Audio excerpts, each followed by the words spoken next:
오늘 우리에게 주시는 하나님 말씀은 신약성경 요한복음 15장 5절에서 12절 말씀입니다. 요한복음 15장 5절에서 12절 말씀입니다. 5절을 제가 읽고 교독하도록 하겠습니다. 나는 포도나무요 너희는 가지니 저가 내 안에 내가 저 안에 있으면 이 사람은 과실을 많이 맺나니 나를 떠나서는 너희가 아무것도 할 수 없음이라. 사람이 내 안에 거하지 아니하면 가지처럼 밖에 버리어 말라지나니 사람들이 이것을 모아다가 불에 던져 사르느니라. 너희가 내 안에 거하고 내 말이 너희 안에 거하면 무엇이든지 원하는 대로 구하라. 그리하면 이루리라. 너희가 과실을 많이 맺으면 내 아버지께서 영광을 받으실 것이요 너희가 내 제자가 되리라. 여호와께서 나를 사랑하신 것 같이 나도 너희를 사랑하였으니 나의 사랑 안에 거하라. 내가 아버지의 계명을 지켜 그의 사랑에 거하는 것 같이 너희도 내 계명을 지키면 내 사랑 안에 거하리라. 내가 이것을 너희에게 이름은 내 기쁨이 너희 안에 있어 너희의 기쁨을 충만하게 하려 함이니라. 내 계명은 곧 내가 너희를 사랑한 것 같이 너희도 서로 사랑하라는 이것이니라. 아멘. 오늘 영광교회 예배 오신 여러분들 주님의 이름으로 축복합니다. 그리고 여러분의 마음과 인생 속에 주님의 은혜와 평강이 충만하기를 주님의 이름으로 또 축복합니다. 우리 하나님께서 여러분 각자에게 주신 말의 능력이 있습니다. 그 말로 옆 사람에게 상처를 주고 병들게 할 수 있습니다. 얼마나 그 말의 능력이 대단한지요? 근데 그 말로 옆 사람을 위로하고 격려하고 또 소망을 줄 수가 있습니다. 오늘 서로 바라보면서 하나님이 당신과 영원히 함께 계십니다. 우리 믿음으로 인사하겠습니다. 하나님이 여러분과 함께 영원히 함께 계십니다.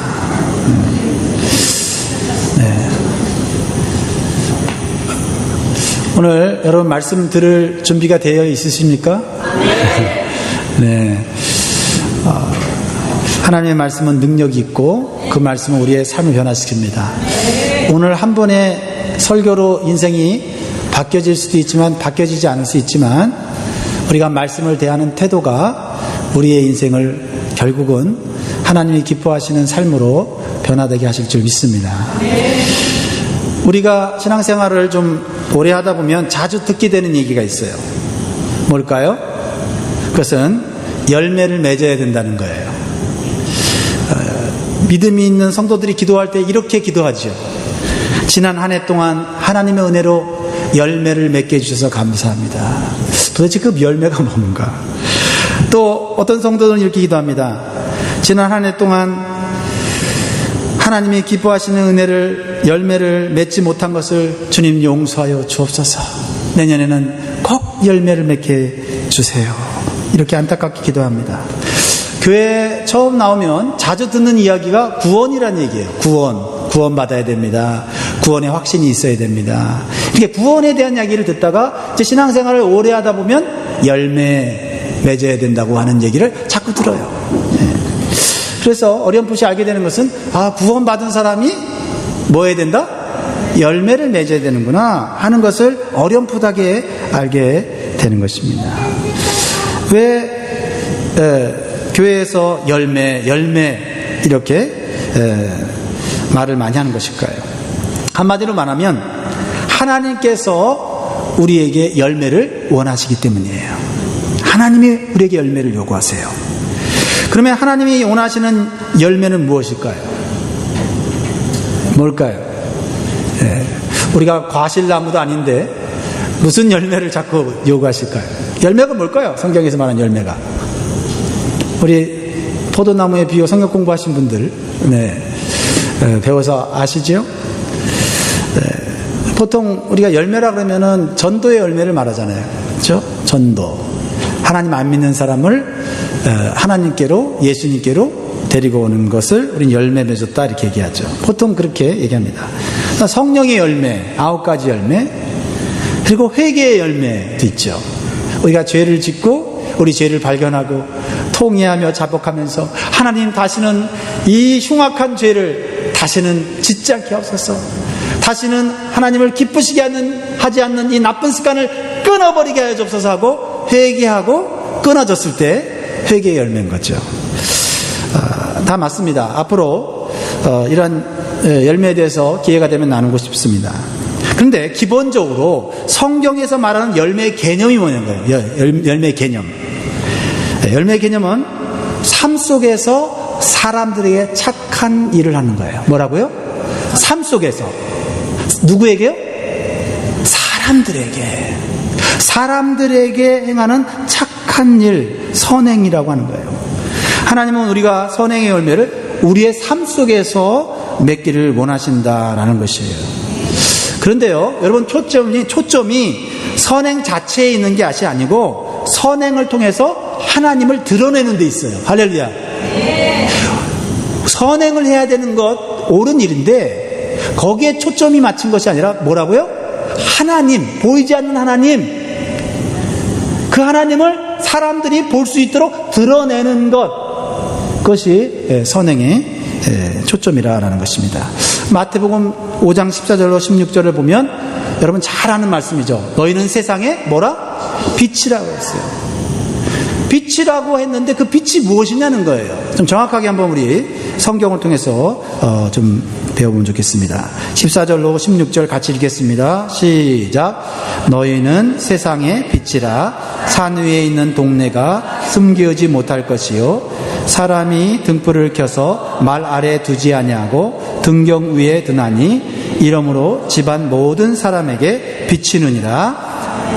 이같이 너희 빛을 사람 앞에 비추게 하여 저희로 너희 착한 행실을 보고 하늘에 계신 너희 아버지께 영광을 돌리게 하라. 자, 16절을 보시면 하나님께서 우리에게 빛을 비춰주셔서 어둠 속에서 죄악 가운데 우리를 구원하셨어요. 그 빛을 누구에게 비춰요? 이제 우리가요 사람 앞에 비춰서 그 사람으로 하여금 누구를 알게 해요? 하나님을 알게 하고 하나님께 영광 돌리도록 하라는 거예요. 명확합니다. 네. 이 빛은 뭐예요? 착한 행실이다라고 하고 있어요. 누구한테 하는 거예요? 하나님한테 하는 거예요? 그것도 포함되겠지만 사람들에게 하는 것이에요. 오늘 이 말씀의 강조점은 그렇습니다. 그러니까 우리가 착한 일을 어떤 목적을 가지고 하면 누가 나타나야 되죠? 나입니까? 아니면 하나님입니까? 이것이 세상 사람들과 구원받은 사람이 다른 점이에요. 세상 사람들도 착한 일 많이 합니다. 예수 믿는 사람보다 착한 일 더 많이 할 때도 있어요. 그런데 그들은 결국은 누가 드러나는 거예요? 착한 일을 한 사람이 드러나는 건데 빛을 받은 성도는 누가 드러나요? 하나님이 드러나는 거예요. 네. 또 사람이 드러날 때는 어떻게 해요? 하나님을 드러내도록 애를 써야 돼요. 그것이 바로 하나님이 원하시는 열매다라는 거예요. 착한 행실의 목적은 단순히 우리가 착한 사람이라는 것을 증명하는 것이 아니에요. 예수 믿는 사람들 착해, 그거 증명하려고 하는 게 아니에요. 하나님이 계시다는 것을 증명하는 거예요. 하나님께 영광 돌리도록 하는 것이죠. 이것이 성도의 열매다. 착한 일을 해서 내가 드러나면 어떻게 돼요? 그건 열매가 아니에요. 내가 이미 영광을 다 받았잖아요. 내가 영광을 받으면 참된 열매가 안 되고 썩은 열매가 될 수도 있어요. 그러면 여러분 지난 주간을 한번 생각해 보세요. 월요일부터 오늘까지 나 자신이 많이 드러난 주간이었나요? 아니면 하나님이 많이 드러난 주간이었나요?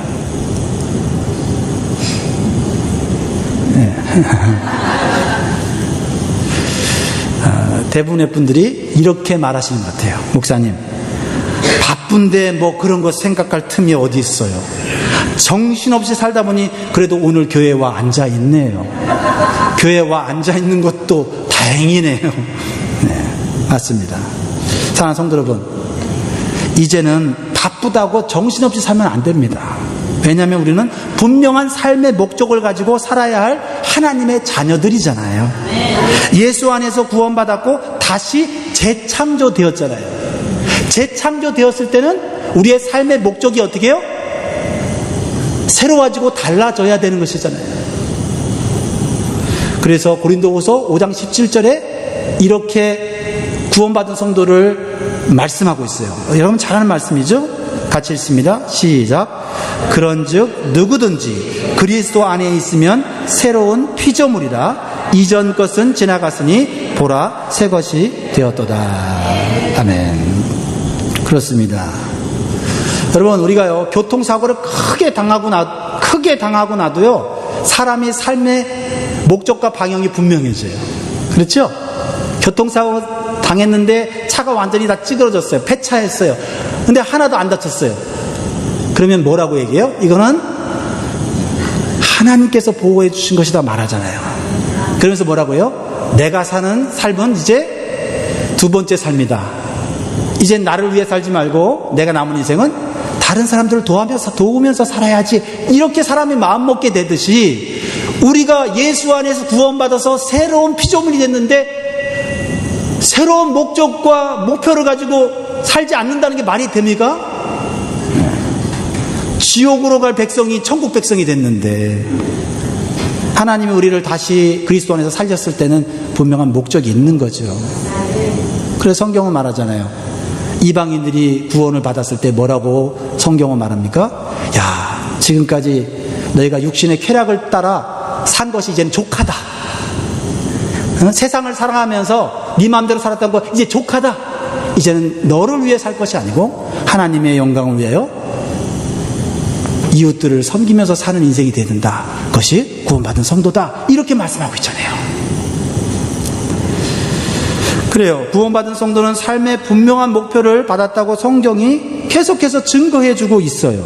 그러니까 예수 믿고 복 받았다, 예수 믿고 평안하다, 형통하다. 그것은 우리의 삶의 본질적인 게 아니에요.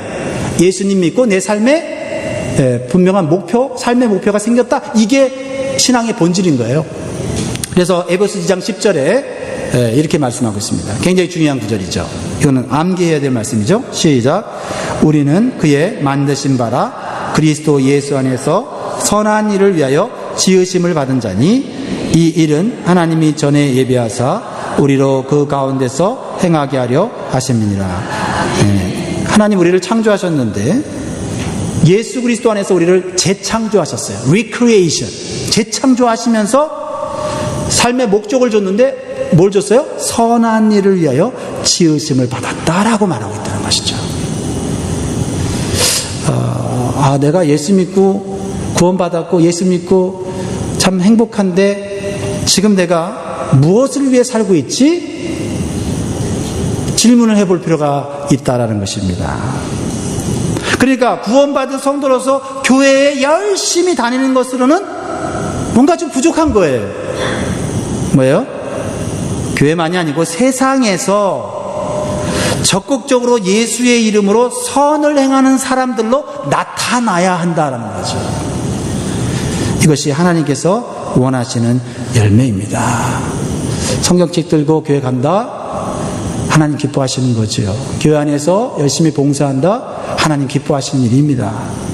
근데 그것으로 부족하다는 거예요. 오히려 세상에서 내가 하나님 믿는 사람인 것을 증명하면서 살아야 된다. 그것이 바로 선한 일을 행하는 것이다라는 것입니다.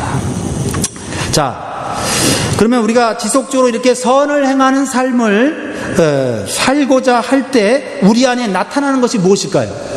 우리 안에 주어진 축복이 뭘까요? 그 첫 번째는요, 우리가 구원받은 성도라는 것이 확실해져요. 별로 관심 없으세요? 이거는? 저는 굉장히 불안했는데, 예수 믿고 구원받았는데, 자꾸 죄를 짓고, 이렇게 살아가니까요, 이 구원이, 잃어버릴까봐, 막 불안하고, 이 구원이, 내일이면 사라질까봐 불안하고 막 그랬거든요. 사실은, 하나님께서 주신 이 구원은 사라지지 않습니다. 우리 믿음이 약해지나 믿음이 강해지나 우리 주님이 주신 선물이기 때문에 사라지는 것이 아니에요. 그럼에도 불구하고 우리가 구원받은 자임을 스스로 확신하고 스스로 기뻐하고 이 구원의 은혜를 계속해서 확인할 수 있는 게 뭐냐? 내가 세상에서 선한 일을 하고자 하는 그러한 의지와 그러한 모습으로 자꾸 나타나지는 거예요. 그것이 축복입니다, 여러분. 만약 성도라고 하는 사람이 선행의 열매가 전혀 없다면 내가 받은 구원을 의심해야 합니다. 그냥 먹고 사는데 바쁘고, 그리고 지금 내 코가 석잔데 뭐 남한테 무슨 선한 일을 하면서 사나, 나중에 돈 벌고 나중에 여유 있으면 내가 선한 일을 해야지 하면서 선행에 대한 관심이 전혀 없다면 내가 정말 구원받은 성도인가? 의심해야 된다. 그리고 구원받은 것이 맞는데 선행에 대한 관심이 부족하면 부끄럽다고 생각해야 돼요. 부끄럽다. 그리고 내 영혼을 점검해야 합니다. 잠들었는지 병들었는지. 왜냐하면 하나님이 우리를 다시 예수 그리스도 안에서 재창조하셨을 때는 분명한 목적을 가지고 만드셔서 우리로 하여금 그 구원에 대한 은혜에 감사할 뿐 아니라 세상에서 사람들에게 선을 행하면서 살고자 하는 의지와 열정과 그러한 지혜를 우리에게 부어주신다고 말씀하고 계시기 때문이에요. 알면서도 못한다고 한다면 영혼이 병들었든지 잠들었든지 그래 된 것이죠. 또 성도가 선행의 열매를 지속적으로 맺으면 어떤 은혜를 받습니까? 이 땅에서 축복을 받아요. 물질적 축복을 받을 수도 있고, 어떤 삶의 놀라운 일들을 성취할 수도 있고, 또 세상에서 위대한 일을 할 수도 있어요. 그것도 하나님의 축복입니다. 더 큰 축복은 하늘의 상급으로 보상받게 된다고 말씀하고 있어요. 그래서 로마서 2장 6절에서 7절에서 사도 바울은 이렇게 말씀하고 있어요. 예수 믿는 사람들이 하는 모든 행위에 대해서 하나님은 그 행위에 대해서 보상해 주신다 말씀하세요. 같이 한번 읽겠습니다. 2장 6절 7절 시작. 하나님께서 각 사람에게 그 행한 대로 보응하시되 참고 선을 행하여 영광과 존귀와 썩지 아니함을 구하는 자에게는 영생으로 하시고. 할렐루야. 네. 사랑하는 성도 여러분, 우리는 선행을 해도 되고 안 해도 되는 존재가 아니라 선행을 위해서 새롭게 창조된 하나님의 자녀임을 여러분 기억하시기 바라요. 네. 이거를 부담스럽게 생각하지 마세요. 네. 이것은 하나님께서 우리에게 주신 새로운 정체성이고 삶의 목표예요. 네.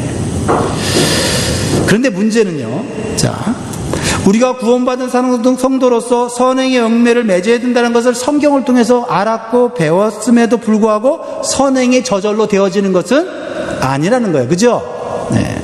몰랐던 분들은 알아서 감사한 일이지만 이미 알고 있던 사람들은 선행이 그게 마음대로 되느냐는 거예요. 네. 선행을 하다가 보면 세상에서 뭐가 돼요? 바보가 될 때도 있고요. 손해를 보는 경우가 종종 있어요. 그래서 선행을 해야 되나 모른 척 해야 되나 고민할 때가 있는 것이 사실이라는 거예요. 예수님께서도 이미 그러한 사실을 알고 계십니다. 모를 리가 없죠. 그래서 선행의 열매를 많이 맺을 수 있는 방법을 오늘 우리에게 가르쳐 주시는 거예요. 이 말씀을 들으면 여러분 마음이 편해질 거예요. 그것은 뭔가요? 오늘 5절 말씀이에요. 요한복음 15장 5절 말씀이에요. 5절 말씀 시작. 나는 포도나무요 너희는 가지니 저가 내 안에 내가 저 안에 있으면 이 사람은 과실을 많이 맺나니 나를 떠나서는 너희가 아무것도 할 수 없습니다. 우리 예수님이 직접 하신 말씀입니다. 선한 열매를 맺는 것은 좋은 일이나 내 결심이나 내 노력만으로는 되어지는 일이 아니라는 것이에요. 먼저 포도나무가 가지에 딱 붙어 있듯이 먼저 우리가 예수님께 딱 붙어 있어야 돼요. 네. 그래서 예수님으로부터 오는 영적인 힘과 자양분을 받아서 그 힘으로 어떻게 해요? 선행을 하게 되는 거예요. 네. 여기에 놀라운 비밀이 있습니다, 여러분. 네. 예수 안에 있으면 과실을 많이 맺게 된다는 이 놀라운 원리를 오늘 우리가 마음에 새기면 좋겠어요. 근데 반대로 예수님 뭐라 말씀하세요? 나를 떠나서는 너희가 아무것도 할 수 없습니다. 제가 여러분에게 간절히 요청합니다. 여러분이 뭐 대단한 일 하지 않아도 좋아요. 한 가지만이라도 좀 하세요. 예수님께 붙어 있으세요. 예수님 떠나지 마세요. 아무리 힘들고 어려워도, 시련의 바람이 불어도, 핍박이 와도, 아무리 여러분을 흔들어 대도 예수님께 떨어지지 마세요. 붙어 있다 보면 언젠가 열매를 맺게 되고 성숙한 신자가 되고 하나님이 기뻐하시는 능력 있는 삶을 살게 될 거예요. 그러니까 열매를 많이 맺어야지라는 생각을 버리고 예수님께 딱 붙어 있어야지, 누가 나를 흔들어대도 붙어 있어야지, 이 믿음을 우리가 먼저 가져야 된다는 거예요. 열매 맺는 삶은 거기서부터 시작되는 거예요. 누가 선행의 삶을 누가 모릅니까? 누가 선행을 하면 하나님이 기뻐하는 걸 누가 몰라요? 거기에 초점 맞추는 게 아니에요. 예수님께 붙어 있어야 돼요. 예수님께 붙어 있는 게 뭔가? 여러분 아시잖아요? 대충 아시죠? 네. 왜 대충 아냐고 그랬냐면 확실히 알면 이렇게 안 살거든요. 네. 대충 아는 거예요. 아, 교회 떠나면 안 되고, 하나님 떠나면 안 되고, 기도 안 하면 안 되고, 이거 대충 알잖아요. 근데 완벽하게 모르니까 넘어졌다, 자빠졌다, 쓰러졌다, 엎어졌다, 그렇게 되는 거잖아요. 네. 오늘 본문 말씀에서 가장 많이 나타나는 단어가 두 개가 있는데 오늘은 그 중에 한 가지만 여러분과 나누려고 해요. 오늘 읽으면서 많이 나오는 단어가 있는데 어떤 단어가 많이 나와요? 보면 거하다라는 단어예요. 거하다. 따라합니다. 거하다. 영어로는 abide라는 뜻이에요. abide. 그리고 헬라어로는 우리 3개국 합시다. 헬라어로는 메노. 너무너무 중요해요. 정말 신앙생활에 너무 중요하고 오늘 예배에 오신 분들은 정말 너무나도 중요한 신앙의 원리를 배우시는 거예요. 이 메노라는 단어는요, 머물다, abide 뜻이고요, 거주하다, dwell, 남아있다, remain, 지속하다, endure라는 뜻이에요. endure. 그러니까 5절, 6절, 7절, 9절, 10절 거한다는 단어가 계속 나와요. 요한복음 15장을 전체를 보면요, 거한다는 단어가 10번이 나와요. 예수님이 그만큼 이 거한다고 하는 이 의미가 얼마나 중요하면 10번이나 말씀하시겠어요? 우리 신앙생활에 거한다는 단어가 중요해요. 오늘 집에 가서 뭐 배웠어? 그러면 거한다는 거, 예수 안에 거한다는 거 배웠어요. 설명해봐. 그러면 잘은 모르겠지만은 그게 중요하대. 응? 이 정도는 오늘 배우셔야 되는 거예요. 자, 앞으로 계속 배우실 거예요. 자, 예수 안에 거한다는 것에 열매 맺는 비결이 담겨져 있다는 사실이에요. 뭐예요? 열매를 많이 맺는 비결이 뭐예요? 예수 안에 거하는 게 있다는 거죠. 열매를 많이 맺기 위해서 열심히 노력하고 땀 흘리고 하는 게 아니고 낑낑 매는 게 아니라 예수 안에 거하기 위해서 힘쓰는 거예요. 거기에서 저절로 열매 맺게 되는 역사가 일어나는 거예요. 자, 그 시초가 예수님께 붙어 있는 건데, 자, 중요한 개념 하나를 우리 같이 한번 생각해 봅시다. 뭐냐면 예수 믿는 것과 예수님 안에 거하는 것 비슷하죠? 같을까요? 다를까요? 이렇게 말할 때는 다르니까 얘기하겠죠? 예수 믿는 것과 예수 안에 거하는 것이 같을까요? 다를까요? 네, 다르지만 아주 다르진 않아요. 네, 잘 들으세요. 자, 예수 믿는 것. 자, 물어볼게요, 제가요, 먼저. 예수 믿으세요? 네. 예수 안에 거하세요? 네. 근데 왜 그렇게 사세요? 자, 예수 안에 사는 것, 예수님을 믿는 것과 예수 안에 거하는 것은 연결되어 있어요. 그런데 예수 안에 거한다는 것은 예수님을 단순히 믿는 것보다 훨씬 더 깊은 신앙의 단계로 들어가는 것을 말해요. 네. 자, 예를 들어 지금 통역을 누가 하고 계시죠? 안 보이시죠? 강경지 집사님이 통역하고 있어요. 가끔씩 우리 이종국 집사님도 하는데 오늘은 강경지 집사님이 통역을 하세요. 강경지 집사님은 좋은 사람이에요? 나쁜 사람이에요?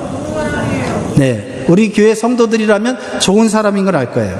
저도 강 집사님과 13년을 같이 있으면서 강 집사님은 좋은 사람이라는 것이 확실하고 제가 그것을 보증해요. 그래서 저는 강 집사님을 믿습니다. 근데요, 강 집사님 믿는데 강 집사님이 좋은 사람이기 때문에 강 집사님과 함께 사는 것은 또 다른 얘기예요. 이해가 되세요? 네. 제가 강경 집사님을 좋아하고 믿지만 강 집사님하고 살려고 하면 대단한 결심을 해야 돼요. 굉장히 중요한 개념입니다. 저는 믿어요. 강 집사님하고 계속해서 오랫동안 살면 저는 강 집사님으로 인해서 많은 은혜를 받을 것을 저는 믿어요. 저는 의심치 않아요. 왜냐하면 우리 강 집사님과 함께 사는 강영희 집사님을 보니까 그 얼굴이 해피해. 해피하고 남편을 볼 때마다 항상 그리워하고 존경하는 얼굴로 쳐다보는 거 보니까 좋은 사람임에도 분명하지만 같이 사는 것도 굉장히 즐겁고 행복한 일인 것을 알 수가 있어요. 여러분, 믿는다는 것과 사는 것은 연결되지만 달라요. 살기 위해서는요, 그 사람과 살기 위해서는 내 생활의 습관과 가치관을 바꾸거나 조정하지 않으면 같이 살 수도 없고, 바꾸지 않으면 계속 부딪혀서 둘 다 좋은 사람이지만 서로 상처를 받을 수가 있단 말이죠. 얼마나 이해가 되세요? 제가 무슨 말씀을 하려고 하는지 아세요? 예수님을 믿는 것과 예수님과 함께 거하는 것은 다른 차원의 얘기예요.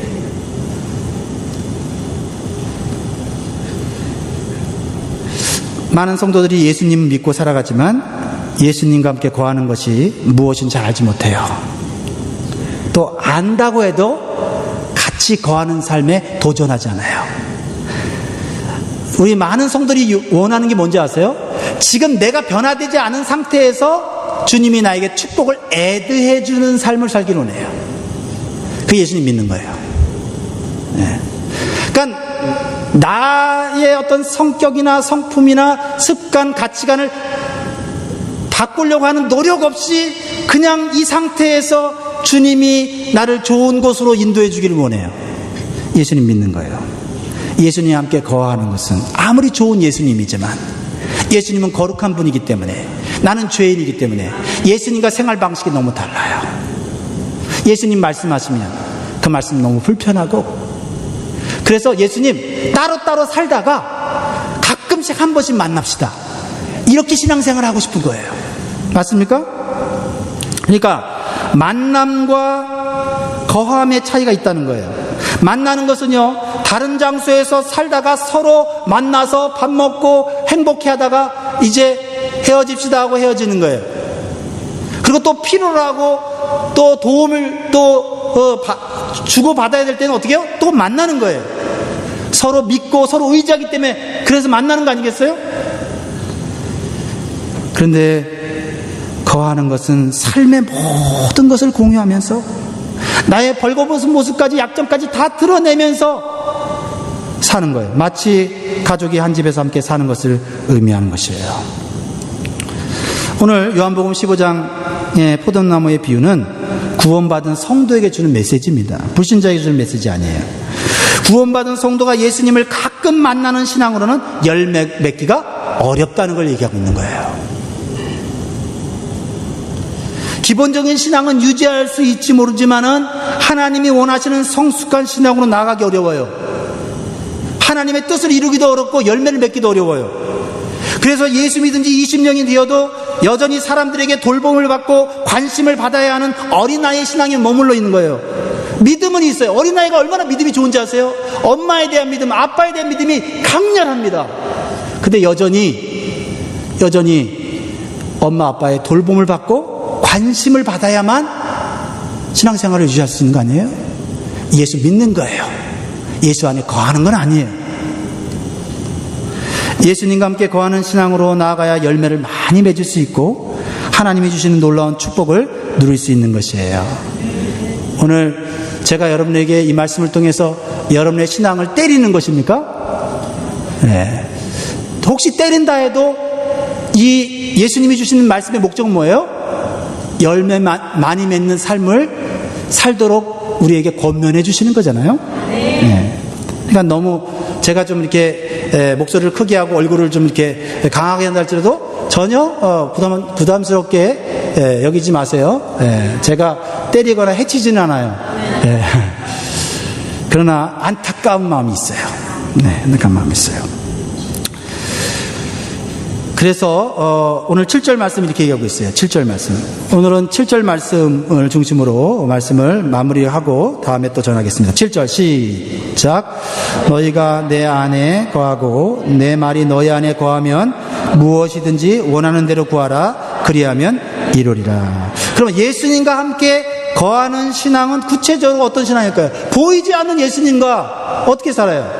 우리 통역하는 강 집사님과는 눈에 보이니까 한 달만 같이 한번 살아봅시다. 우리가 어떻게 행복할지. 요즘은 또 그런 남자하고 또 그런 얘기하면 큰일 나지.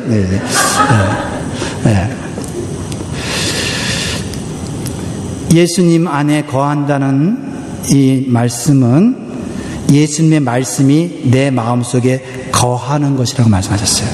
말씀은 그 사람의 인격이잖아요. 그러니까 예수님의 말씀이 내 안에 거한다는 것은 예수님과 함께 산다는 의미를 같이 포함하고 있어요. 그래서 예수님이 내 안에 거라고는 7절에서 뭐라 그랬어요? 내 말이 너희 안에 거하면 이렇게 말하고 있는 거예요. 자, 여기서 말씀이 거한다는 의미는 잠시 만나듯이 잠깐 있다가 만나는 게 아니고 같이 사는 거예요. 그러니까 말씀이 내 마음속에 떠나지 않고 계속 머물러 있는 상태예요. 말씀이 머물러 있어요. 떠나질 않아요. 자, 예를 들어서 제가 청년 시절에 어떤 분이 저에게 격려와 비전의 말을 해주었습니다. 우리 형제님은, 우리 황 형제님은 앞으로 좋은 목회자가 될 것 같습니다. 그래서 목사가 되셔야 됩니다. 근데 저는 그때 목사가 안 되려고 결심하고 있었어요. 어려서부터 우리 집안에 목사님들이 많아갖고 목사가 돼야 되는 줄 알았는데 나중에 고등학교 들어가서 보니까 목사 안 돼도 할 직업이 많더라고요. 그래서 다른 직업을 하려고 애를 쓰고 벗어나려고 애를 썼어요. 근데 어떤 분이 저에게 당신은 좋은 목회자가 될 것입니다. 목사가 될 준비를 하십시오 했는데 그 말이 하루 종일 내일 내 마음에서 떠나지 않는 거예요. 그리고 그 말이 나를 자꾸 통제를 해버려요. 나쁜 짓을 하려고 하다가 이러면 안 되지, 목사 될 사람이. 나 목사 안 되려고 그랬는데? 이러면서 내 안에 불편한 거예요. 갈등이 시작되는 거예요. 그러다 군대를 들어갔어요. 너무 좋더라고요. 군대 가니까 교회를 마음대로 안 가도 되고, 성경을 안 읽어도 누가 나를 핍박하는 사람도 없고, 너무 좋더라고요. 그래서 제가 군대에 갈 때 테니스병으로 갔어요. 테니스병. 군대에서 맡은 업무가 장교들 테니스 가르쳐주는 그러한 직책을 맡았어요. 목사가 안 되려고 그런 거죠. 근데 어느 날 또 시간이 흘렀는데 고참이 취사병인데 나보고 요리를 잘할 상이래. 그래갖고 저를 군대 취사 부엌에 들어가갖고 양파 까고 양파 쓰는 연습을 가르쳐 주더라고. 제가 양파를 좀 잘 쓸어요. 그때부터 쓸어요. 그 양파를 쓸면서도 내가 목사가 될 사람인데 이런 생각이 딱 들은 거예요. 난 목사 안 되려고 그랬는데. 이상하게도 그러한 예수님께서 주신 말씀인 걸 내가 알았죠. 나중에는 예수님이 주신 저에게 주신 비전의 말씀을 저 안에 이렇게 주셨는데 어느 날 이상하게 마음에 소원이 생기는 거예요. 왜냐하면 군대 생활이 힘들었거든요. 맞기도 하고 좀 나이 들어 갔는데 어린애가 저를 그냥 때리고 말이죠. 그래서 때리고 쳐다보면 왜 억울해? 그러면 일찌고지 그랬어. 이렇게 비꼬기도 하고. 그러면서 제 마음 가운데 여러 가지 환경 속에서 군대에서 하는 매일 똑같은 훈련이 무의미하게 느껴지기 시작했어요. 특히 예배를 마음대로 드릴 수 없게 된 것이 내가 메말라지는 그런 현상을 느끼게 됐어요. 야, 이렇게 시간과 에너지를 낭비하지 말고 기회가 주어지면 군대에서도 좀 선한 일을 하고 주님이 기뻐하시는 일을 하면 좋겠다는 생각이 내 마음에 들기 시작했어요. 제가 속한 부대에 군종병이 있었는데, 채플린 어시스턴트인데, 그 군종병이 제대를 하게 됐어요. 전역을 하게 됐는데, 저를 찾아와서 군전병으로 추천할 테니까 해보라고 하는 거예요. 근데 그때쯤에는 마음이 많이 가난해져서 순종하는 마음으로 군종병을 하게 되었습니다. 목사는 아니지만, 목사가 하는 일을 하는 게 군종병이거든요. 그때부터 제 군대 생활에 놀라운 일이 벌어지기 시작했어요. 가장 계급이 낮은 2등병이 군종병이 됐어요. 많은 일이 있었지만 그 중에 하나가 뭐냐면, 처음에 부대장이 천주교였는데 제가 상병, 짝대기 3개, 상병 달 때쯤에 부대장이 바뀌었는데 기독교인 부대장이 왔어요. 그때부터 부대장이 저를 자꾸 부르고 2등병인데 저를 높여주는 거예요. 그러니까 군대에서 저를 함부로 대하는 사람이 없어요. 장교들도 저를 함부로 대하지 못해요. 왜요? 부대장이 저를 총애하니까. 그리고요, 주일에 부대장이 예배에 나오니까요, 교회 안 나오던 장교들이 그냥 다 나와서 주일날 예배를 드리는 거예요. 그래서 한 100명 정도 병사들만 예배 드렸는데 한 300~400명이 모인 거예요. 네. 그래갖고 그 강당이 좁아갖고 식당에 내려와서 예배를 드리기 시작했어요. 그리고 부대장의 사모님이 뜬금없는 제의라는 거예요. 저기 황상병, 우리 새벽 기도를 좀 해주면 어떠냐고. 부대에서 새벽 기도를 한다고? 그럼 어떻게 해? 또 부대장 사모님이 그러니까 어떻게 해? 순종해야지. 예, 알겠습니다. 그래서 부대에서 쉽지 않은 일이지만 부대장이 허락을 하니까 하게 됐어요. 그래서 부대의 장교 부인들과 함께 새벽 기도를 시작했어요. 그리고 부대의 장교들과 병사들의 안전을 위해서 기도하는 시간을 매일 가졌어요. 그런 가운데, 군대 생활 가운데 정말 하나님이 나에게 생각지 못했던 놀라운 그런 선한 열매들을 많이 맺게 해줬어요. 다 얘기할 수 없어요. 벌써 12시 넘었네요. 네. 그리고 제가 제대할 때쯤에 부대장이 매주 식당에서 예배 드리는 것이 마음이 불편하다고 하면서 부대에 교회 짓는 것을 추진하자고 그랬어요. 할렐루야. 그래서 교회 짓는 거 추진하다가 제가 제대했는데요. 네. 자, 다시 7절로 한번 돌아가 봅시다. 너희가 내 안에 구하고 내 말이 너희 안에 거하면 무엇이든지 원하는 대로 구하라. 그리하면 이루리라. 처음에 예수님의 말씀이 내 안에서 떠나지 않고 계속 머물러 있으니까 내 삶이 자유롭지 못해서 처음엔 괴로웠어요. 그 말씀과 함께 살라고 하니까. 그 이유가 나중에 알고 보니까 제가 육신적인 그리스도인이었기 때문이에요. 내 육신의 본성이 내 욕심대로 하고 싶은데 그렇게 못하니까 괴로운 거예요. 그런데 그 말씀에 온전히 순종하니까 그 힘든 군대 생활이 제가 원하는 대로, 구하는 대로 다 되는 거예요. 그래서 제가 군대 가기 전에 25년의 삶보다 3년이 안 되는 군대 생활에서 더 많은 하나님의 능력과 은혜와 열매를 체험한 줄 믿으시기 바라요. 저는 예수님 말씀이 내 안에 거하면 그 말씀이 나를 이끌어가게 되고 내가 기도하면 그대로 이루어지는 7절의 말씀을 경험했습니다. 사랑하는 성도 여러분, 예수님 안에 거한다는 것은 예수님의 말씀을 내 안에 지속적으로 거하게 하는 거예요. 내 안에 말씀이 계속해서 거하게 되면 내 육신의 본성과 자꾸 싸우게 되다가 거룩한 소원이 생기게 돼요. 그리고 그 소원을 위해서 기도하면 다 이루어지는 거예요. 왜요? 내 안에 말씀으로 가득 차 있기 때문에 기도하는 게 다 말씀으로 기도하는 거예요. 그것이 선한 열매로 맺혀지게 되는 것입니다. 선한 열매가 맺혀지면 또 어떤 일이 벌어져요? 하나님의 칭찬과 축복이 주어지는 삶을 살게 되는 거예요. 근데 여기서 중요한 개념이 하나 있어요. 좀 늦었지만 할까요? 아니면 다음 주로 할까요? 네, 여기까지만 할게요. 그러면 나에게 주신 말씀을 내 안에 계속 거하게 하는 것은 누가 합니까? 말씀이 내 안에 들어왔는데 이 말씀을 계속 내 안에 머물게 하는 건 누가 하는 거예요? 네, 둘 다. 두 부류의 사람들 얘기한 걸 합치면 돼요. 성령님이 내 안에 말씀을 계속 두려고 하세요. 그런데 내가 그 말씀을 성령님과 함께 의지해서 붙잡고 있어야 돼요. 상호 협력의 작업이에요. 그러니까 무엇을 의미해요? 선택이라는 거예요. 다시 말해서 내가 원치 않거나 내가 게으르면 그 말씀은 내 안에서 거하지 않게 된다는 거예요. 어떻게 알 수 있어요? 6절을 읽어보고요. 그 6절을 우리가 문법적으로 따져보면 능동적으로 내가 그 말씀을 내게 거하게 하지 않으면 그 말씀을 떠나게 돼 있어요. 자, 6절 말씀을 짓습니다. 시작. 사람이 내 안에 거하지 아니하면 가지처럼 밖에 버리어 말라지나니 사람들이 이것을 모아다가 불에 던져 사느니라. 아멘. 구원은 하나님이 주신 하나님의 선물이에요. 내가 구원을 위해서 할 수 있는 일이 없어요. 그냥 믿으면 되는 거예요.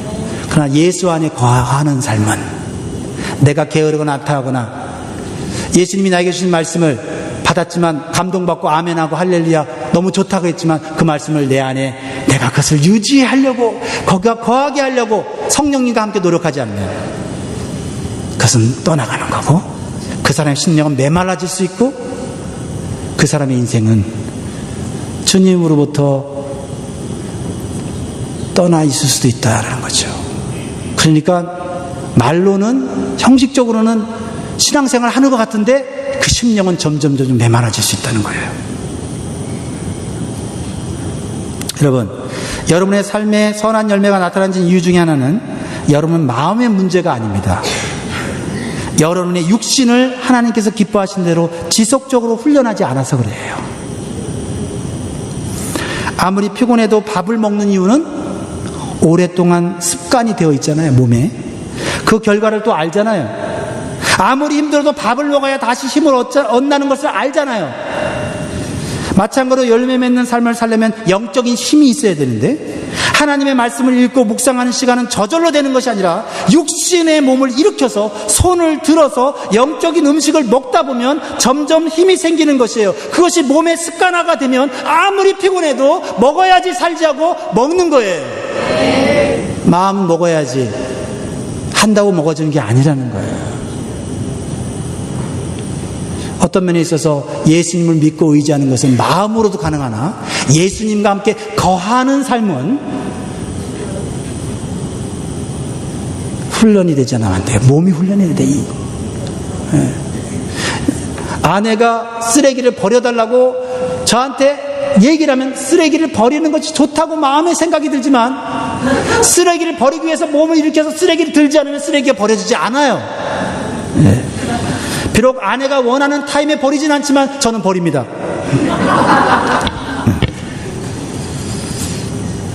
중요한 성경 구절 한 구절 읽겠습니다.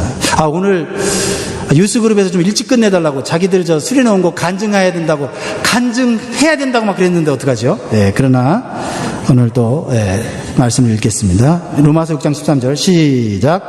또한 너희 지체를 불의의 병기로 죄에게 드리지 말고 오직 너희 자신을 죽은 자 가운데서 다시 산 자같이 하나님께 드리며 너희 지체를 의의 병기로 하나님께 드리라. 영적 힘을 주는 기도 생활도 마찬가지예요. 내 몸의 방향이 주님께로 향하지 않고 자꾸 침대로 향하면 그렇게 익숙하게 되는 거예요. 해야지 되는 마음 가지고는 안 돼요. 그래서 예수님 믿지만 예수님과 거하지 않고 침대와 함께 거하는 삶을 살게 되는 거예요. 그러면 하나님이 원하시는 선한 열매나 능력을 경험하지 못해요. 일주일에 한번 교회 나와서 간신히 내 신앙을 유지하는 정도 살다가 시험이 오면 넘어지고 다른 사람 핑계대는 나약한 신앙생활을 오랫동안 지속하게 되는 거예요. 그래서 그런 성도를 우리가 이렇게 말합니다. 저 사람은 믿음이 있는데 삶과 인격의 변화는 일어나질 않네. 사랑하는 성도 여러분, 이런 변화 없는 신앙생활 말고 열매 맺는 더 나은 신앙생활을 할 수 있는 비결을 오늘 우리 주님이 가르쳐 주셨어요. 예수 믿는 것을 뛰어넘어 예수 안에 거하는 신앙의 단계로 나가시기를 주의 이름으로 축복합니다. 기도하겠습니다. 오늘 찬양은 생략하고 하나님, 예수 믿는 신앙생활 하게 해서 고맙습니다 기도하세요. 그러나 예수 믿는 것에서 예수 안에 거하는 신앙생활 하게 해달라고 기도합시다. 그러기 위해서 여러분이 육신의 몸을 쳐서 복종케 하지 않으면 마음만으로는 되지 않습니다. 하나님 이제는 내 몸을 치는 신앙생활 하게 해달라고 우리 같이 기도하도록 하겠습니다. 다 같이 기도하겠습니다. 하나님